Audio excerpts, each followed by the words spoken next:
Christopher Nolan's The Odyssey, entirely filmed for IMAX 70mm. Fortunately, we didn't have the luxury to watch in 70mm, but we watched it in IMAX. Today, we are joined by Mr. Ordinary Movie Mark and Jose Elias. This is going to be our spoiler-filled review for The Odyssey, which is how old, Jose Elias? Like 1,000-year-old or something. 1,000-year-old story. I don't know. It's old. Old as hell. Just like Christopher Nolan, who uses a flip phone. He still uses a flip phone? Yeah.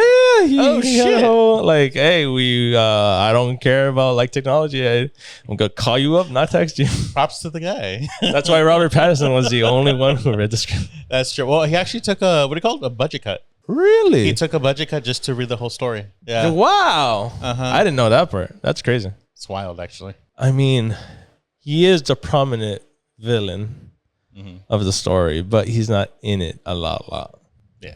Like one of the complaints I hear online was that the story had too many like actors, but that didn't bother me except for Robert Pattinson and Tom Holland. Really? Like when they're together, I was just, like when they're separate, or obviously when John Bethel, the one who plays Punisher, I was like, Punisher and Spider-Man, just like in the brand new day, is gonna come out. Oh my God, it's Batman and Spider-Man are gonna make. Other than that, I was like, oh yeah. Cool. Luigi, the guy from John Wick. Oh, John Leguizamo? Yes. Yeah. But it was just like the Luigi, and then that was it. I like, right? You're this blind wise man character who's loyal to your king, which I think is very like a tell of a good actor. Like, oh, I recognize him for that, and they're like, and he did it. And you're back. Yeah. Because sometimes when a person plays a character for too long, or like you get typecast like The Rock. Yeah, so it's just like, oh, it's that dude, and then you just can't picture him outside of whatever role you think of. Yeah. In this movie, I felt like everyone was their role. Like, I had like moments of Spider-Man, like Tom Holland, but I was like, oh no, it's By the way, Telemachus. I have written the names for us to see, and I feel like we're still gonna butcher them. So we apologize in advance for not saying these names properly. It's just we're not Greek, and we're sorry, we're not that invested. So it's no pronunciation. It was cool to see, just like, oh, it's Robert Pattinson. Oh, the Batman. Oh no, it's just the villain. They do well. He does a good slimy whimpering villain. Yeah. Like at no point was I like, oh, he's using his Twilight chops. Like, it was just like, oh, he's he went full in. Yeah. I will give. So going into this movie, the only one really excited was Mark. Yes. Mr. Ordinary Movie Mark over there. Of course. A little bit of backstory for myself. The only Christopher Nolan film I've really seen has been the Dark Knight trilogy. I haven't seen Tenet, Oppenheimer, anything else. So I'm not like, yes, Christopher Nolan, you have my full faith in what you do cinematically. So when I saw the trailer for this movie, I was just like, whatever. I want to say like 3rd, 4th, or 5th grade, we had like this whole Greek mythology and the Greek gods and all this. And like to end that study, we watched one of the older films of the Odyssey. So I kind of had an idea going in about what these characters were, but I still didn't care. Like when I was scrolling through Instagram, I was just constantly like, LPH is gonna play this character, how he's the strongest in Greek and this and that. Oh, and this lady is gonna play like the most beautiful woman like in all of Greece, and this is what they're fighting over. And I was just like, on what I was reading, I was like, oh, this movie's gonna be so dumb.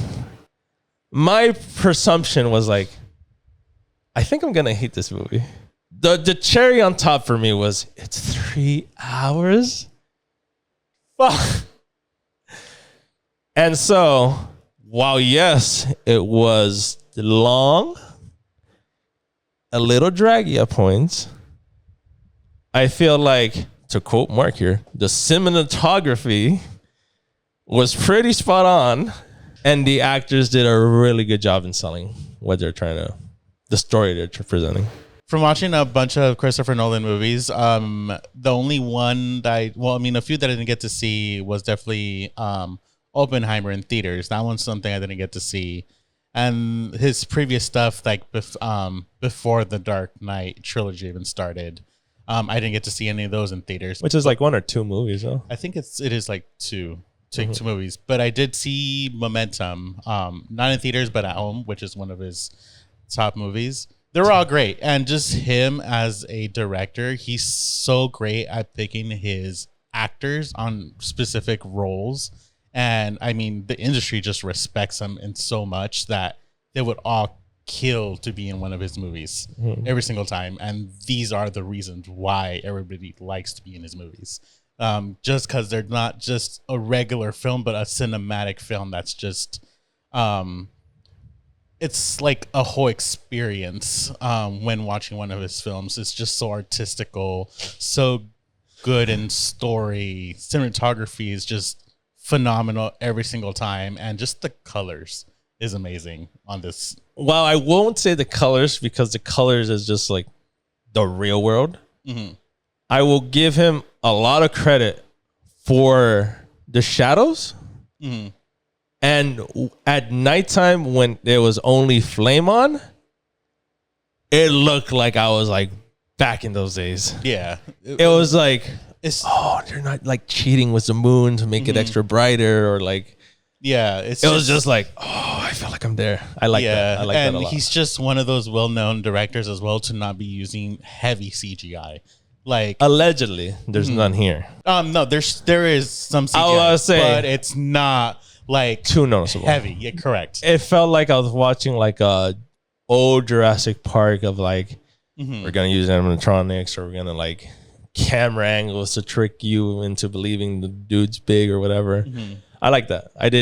There was a no moment where like when you watch Moana, it's like you could tell The Rock isn't right there. Yeah.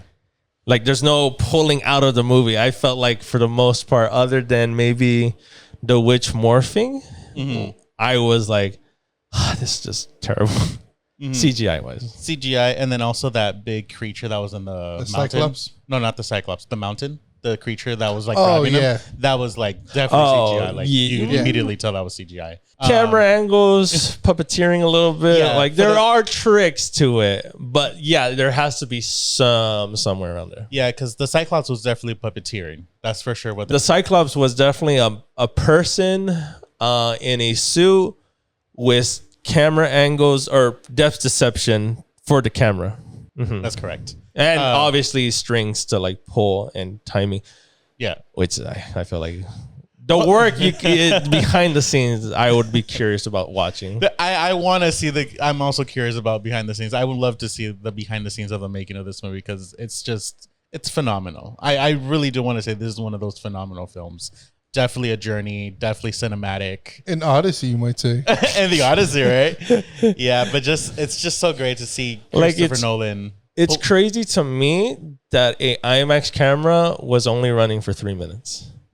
I was expecting like, obviously you're going to have like cuts up the ass, like ran as smooth. And I like could barely tell like, oh, obviously they're doing ADR right there. It's like, oh no, they planned this out. Yeah. Crazy to say that a movie was actually planned out or whatever, but like, which is why Christopher Nolan is just a legend at what he does. Takes his time through writing a script, and immediately once his script is completed, immediately Universal's like, all right, here's your money, go do the movie. That's usually how it always goes, because I believe he releases a movie every other year, if I'm correct. But Barbenheimer was 2 years ago. I want to say it was like 2 years ago. Oh, okay. Yeah, because they came out the same time as Barbie. Barbenheimer, that was the same time. So that was the big thing. That's why no movie ever wants to like compete against a Christopher Nolan movie. Usually it's just they give it its thing. That's why they gave it all the IMAXs. Well, for this experience. If 100% of your movie was shot in IMAX, I would hope you to dominate the IMAX. But definitely for Nolan. I personally feel like, because there's only like 41 movie theaters in the world that could show the full depths of what Nolan filmed. Yeah. Not needed. I think if you watch it in a regular screen, you're definitely doing this movie a little bit of an injustice. But if you're watching it in like a normal IMAX theater, I feel like that's the way to go. I had a great experience as a regular IMAX. I still need to experience the 70 millimeters just because I want to, but definitely it was still a good experience. I enjoyed it. I don't feel personally like I'm missing out. Yeah. Like, it would be cool if one day it goes back in theaters and the hype is then like, oh, there's an opportunity to watch it. Not at like 2 a.m. because I'm seeing some movie theaters like that. Mm-hmm. It would be cool. But to be like, oh, I need to experience this film. I felt like I experienced it on the way it was intended. Especially with the sound quality. Like, the bass was insane. Like, I've never, not even in the Michael movie, that I feel like the bass in my soul. I was just like, oh my God, am I having a heart attack? Yeah. Oh, the music was amazing. I thought the music was great. Some of the music I felt like didn't 100% work for like what the scene was kind of going for. I feel like the build-up in the music was kind of like build. Like the final fight scene of Odysseus and like trying to clear the chamber. Like, it was just build up. I agree. And then it was just like, stop. Okay, Tom Holland got stabbed. Let's pull back a little bit or something. But it was just like, it was so like going. I'm like, all right, I guess. It's like, when is this beat gonna drop? It just never does. Mm-hmm. I enjoyed it. I thought it just made it more intense for me. Honestly, I felt it less intense for that reason. I felt more intense because it just felt like, because it just, the music kept building up. It felt like maybe like not all the orchestra are there. Like, some would have died. Like, to emphasis, like, oh, is Tom Holland gonna die? Mm-hmm. Like, for me, the music sold it like, oh, it's not a big deal. He got stabbed. Then he's not gonna die right there. Yeah, mm-hmm. I feel like the music spoiled that for me a little bit. It just felt like, with the music just continuously building up, it just felt like the scenes dragged on for too long. Mm-hmm. For me, at least. I agree. There was like this. I turned to you because jokingly I said it because I know it's not what it is, but I'm like, what's up with the bagpipes? Yeah, and it was just. There was like a bagpipe sounding instrument. Like, it was in the beginning of the movie where Anne Hathaway's talking, and it's like, that doesn't fit well for me. Like, it took me out for a second, and I was just like, what is this bagpipe doing here? I might have missed it. It almost had like an Irish inf to it. It was weird. Yeah, no, I probably missed that. But that score too lasted like a minute. I was just like, okay. Yeah, no, for me, I just felt like it was mainly just intensifying. I thought most of the music was really intensifying. For me, I just felt the intensity, like I don't want to say to my skin or anything, but I just felt the intensity the buildup was great for me. And I thought it fit really well with the setting of the story, even the scene. Mm-hmm. But overall, though, solid. Yeah, the music was solid. I'd say about a good 85% of it worked well for me. And it was like, oh yeah, this is like the Triumph song or the somber song. And I get that. Also the sound effects. Like, I hardly that was my mentioned favorite sound part effects. of the movie. Was just like, I don't know if you're being sarcastic. Yeah, it was. Genuinely, that was the best part of the movie for me, was the sound of the movie, because it woke me up. Like, it was like the explosions, like the sound of the storms, the waves crashing on the boat, the breaking of the wood. It was all fantastic. It was all crisp. That was the best part of the movie for me. That's why, for me, I feel like if you're going to watch it, maybe Dolby. I don't know if they have a Dolby showing, but maybe a Dolby. But definitely like an IMAX. Mm-hmm. Doesn't have to be 70mm or IMAX. I feel like if you're watching in a standard, it will take away from it. Yeah. Because the audio is not as crisp. It's not as loud. It's not as bassy. And you're going to get like a good 40% of cut of the movie. I feel like for Dolby, you'll probably not get that full screen either. But you'll get the sound. You'll get the height. You won't get the width. Maybe the sound. Who knows? The sound was iffy when we watched Michael.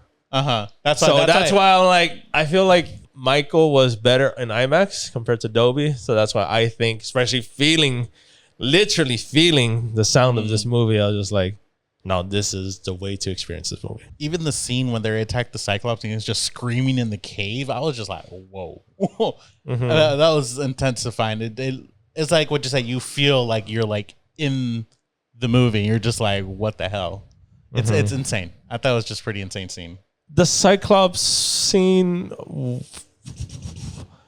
bothered me just a little bit because I want to say in what I watched many moons ago when I was younger in elementary school. The way Odysseus escapes is by being smart, but I feel like here was just like a lucky. Mm-hmm. No, this one he did have a plan. So like, well, you got to blind the Cyclops first, and then when he was whimpering or like asleep, then they tied the like bales of hay to themselves so that the sheep would follow them as they escaped. Mm-hmm. So that was his like outsmarting the Cyclops. Yeah, I just didn't feel earned. I got that like, that's interesting, but like in my mind, like that's boring. For me, it was just like the material. Yeah, it's just this movie is not my kind of movie. Mm-hmm. So everything was like, man, even like the cool parts were like, when is this over? So like I did like the Cyclops escaping, but only because like, oh sweet, we're finally moving past the Cyclops. Because I feel like we were in the Cyclops scene for too long. And then I had a question: how did the Cyclops milk the sheep to get the cheese? They were so scared they lived with this lactate. That was like that's what threw me out of the movie. It was like, that's funny. There's cheese, like there's a lot of cheese. Like, okay, is this where the Cyclops is? Because how the hell is he milking these sheep to make cheese? I feel like they should have just left out the cheese, and I wouldn't have been so drawn out with questions of like, that motherfucker is huge, and the sheep are tiny to him. How is he milking? Squeezing it. It's just like a pump. He's a mechanical engineer. Hey, there's no CGI, man. They can't show that. He can't get the tweezers. I feel like the Cyclops. It's funny because it is long, but it isn't.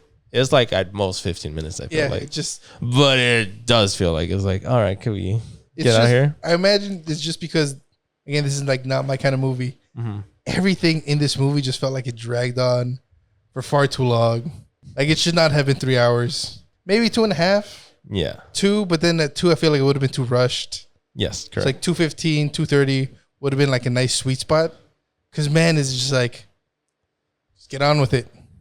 I get it. I get the cinematography is beautiful. You want to linger on shots. You want to... Character development. Yeah. But, man, is it just like, it's boring to me.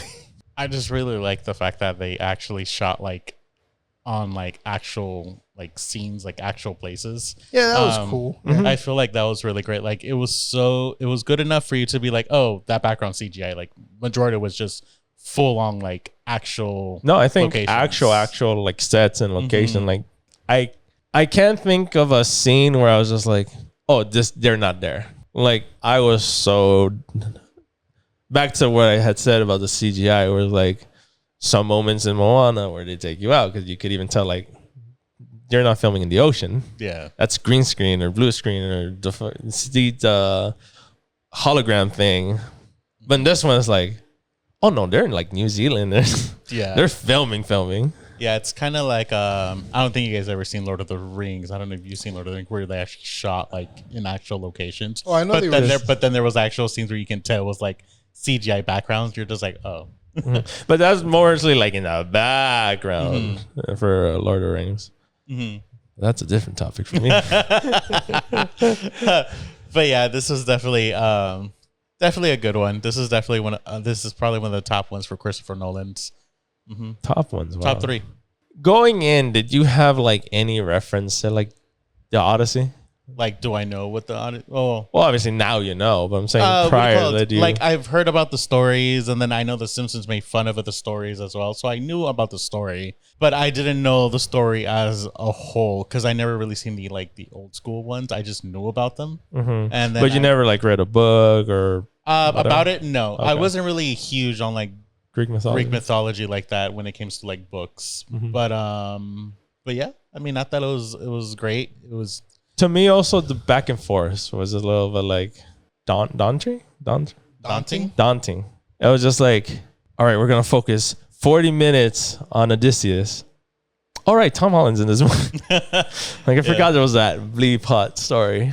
It was great. It's funny because, like, 3 of them are going to be in the Spider-Man movie. So it's funny to see that, too. Which Christopher Nolan, come on. I'm pretty sure you've seen. I don't know if you've seen where Christopher Nolan was a cast and they're doing like a Q&A type of thing. And then like the question was roughly like, oh, what was the hardest thing?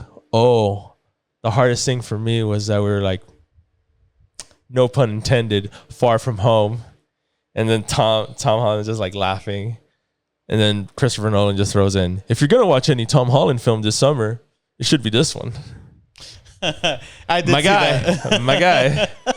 You think the Odyssey is better than Spider-Man? A broke, poor Spider-Man where everything goes wrong for him? You think you got this in the bag? Interesting, Nolan. Interesting. I mean, it's gonna make its money before even Spider-Man comes out, but like it's I don't even know if Day's this gonna would be make the a lot right more. term, but it's like it's Oscar bait. It's for the Oscars. no, it definitely is. Well, I mean, It's definitely gonna be like in classrooms to be like depicting cinematography, this and that. Yeah. There'll be essays on it, and it's cool if that's your thing. That's your thing. mm-hmm. But it's just like Well, I don't know if you noticed, like when you order the tickets on AMC or like maybe when you pull it up, it has the artisan film. Mm-hmm. So that's what like it means basically. Yeah. It's one of the contenders that's gonna be approached as an Oscar. and it just it gives me like a negative like a little bit of a negative bias because like this is just a load of horse bull. A Trojan horse. It's just like I know what this movie is for, and it's just not my scene. Well, granted, I'm not Oscar bait type of movie. I feel like Christopher Nolan's vision does work well for it. I can see Like if a different Why you would say director, that. like if a different director had the same premise with this 1,000-year-old story, it would have been CGI. Oh, it'd be Yeah, CGI absolutely, heavy. yeah. The characters weren't being as high caliber of acting. Maybe they wouldn't have been eager to sign up like that. Yeah. To have a vision, the story, and the execution, like and with the acting, yeah. with the audio, with the visual, it all stacks up to be like, yeah, anyone else could have probably failed this. Nolan needed the touch of it. Yeah, I absolutely understand that. And I get it. But it's just like, I don't know. It's just could have made it fun to watch. That's my thing of like, I feel like I say this too much in this podcast, but like, for me, entertainment should be entertaining. And this was not for me. For you, have For you me, had? yeah. And no. My question is for you. Have you any had experience with the Odyssey? I've Book, like storytelling. skimmed through like the original story or the original story. Mhm. I don't think I've seen any of the movies on it. I've seen the Simpsons parody of it. Oh wow, is it popular? No, it's just like this is in Mexico. Oh, A lot of It's Simpsons funny. reruns. I recommend it. It's funny. especially after watching this, I wouldn't. It's just like most of my experience is with Greek mythology. Is with like other books in God of War. Oh yeah, So when because this is very much a grounded to an story. extent. To an extent, yeah. Yeah. Because you got the Cyclops, you got the giants, You got the gods. yeah. But even then, it's just kind of like, man, for it being fantasy, there's not a lot of fantasy in this. Interesting. Yeah, so it's like I understand the vision, but it's just like not for me. It's kind of like a gourmet taco. Because No, because I'm like dumbfounded by like it's not fantasy enough. yeah, it's Because you have like the Trojan horse bull that yeah. may or may not work with that type of design that they chose. You have the Cyclops one, the knighted Cyclops. You have the witch. The witch. You have the cave monster mountain thing. You have just like the gods and zombies and like there's plenty. I feel like it's almost to a degree too much like bullshit memory flower erasing memory thing. Like I don't know. It just everything was like almost. Obviously, this is an original adventure story, but like the fantasy tropes were there. I get it. It's just like when you're seeing it, it's just like it's just It didn't look fantastical enough. Yeah, it's just kind of like there's no mystical. Yeah, there's no whimsy. There's no pizzazz. There's just kind of, oh yeah, that's a thing that happened. There's no like, and then the Cyclops storms in. Like even when the music of the Cyclops happens, it's just kind of like, it's excitement, but it's very like standard excitement. There's like a bar set to it. Yeah. And you want it to go past that bar and exceed. Because like I want fantasy, and this movie gave us fantasy. You wanted the CGI heavy. Kind of, but because even if you think about like, well, like in the context of this movie, I wouldn't have wanted it because it would take away from the experience of the cinematography. Yeah. And I understand that I can't have both ways. Yeah, it's either ways one or the other. Yeah, I feel it. So like it can either be like CGI heavy and fantasy, or it could be grounded, realistic, and like good and just be fantasy. And I don't want, and like I mentioned before, like I'm not a history buff of like Nolan's work, but even when you think about the Batman, the Dark Knight that he does, it's grounded in a lot of reality. Yeah, but it's not the same, I suppose. Like I'm just saying, like in this fact that like I think it's just his style. But again, I can't speak on the 3 movies of one series because I've also seen Tenet and I've seen Inception, and those 2 movies I really enjoyed both of them. And then this one was just kind of like Elliot Page is in Inception, right? What is she in that one? She was just yeah, she was controversial there. Actually, to give like some pity to that, I don't want to say I liked it, but I understand why she was in the movie because she does almost have the facial features of Robert Pattinson. And I feel like that was the selling point for Nolan being, oh, you guys are brothers? You guys almost have the same facial features? All right. Take the controversial of transgenderness and whatever, wokeness. And in that aspect, I feel like I'm okay with this.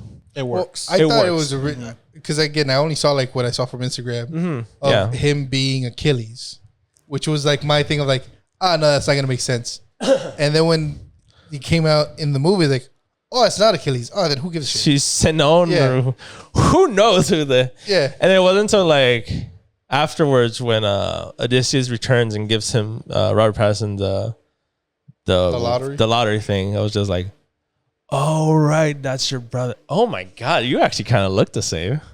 It works for me in that aspect. That part kind of threw me off. I was like, huh, that makes more sense. Yeah. So for me, well, I don't think this movie is going to hold up as the greatest of all time and Oscar-worthy whatever, which I don't care about. Granted, it is 3 hours. It is very long. I still had a decent amount of time. There was just enough good stuff in it and a lot less complaints. I think this is the least movie we've complained about in a while. You've complained. Yeah. No. Go after yourself. We've all. Because even our complaints aren't that big. Yeah. Like, I can't passionately disagree with anything. Like, bring up Moana, a scary movie, I'm going to fight anyone who's like, this is a good movie. No, it's not. This one, movies. This one, if your opinion is bad, it's whatever, or it's good, I could see all of them. Yeah.